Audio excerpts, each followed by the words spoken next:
In front of me is NUBIA Focus 2 Ultra, and today I would like to show you how you can resize font.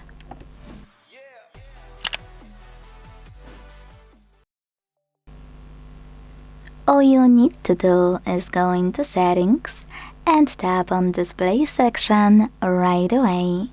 Don't worry, it will work.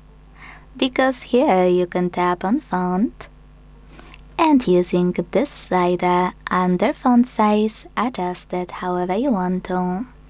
Check out preview at the top. So when I go back, as you can see, size of my font has changed. Thanks so much for watching. If you enjoyed this video, don't forget to leave a like, comment and subscribe. Bye!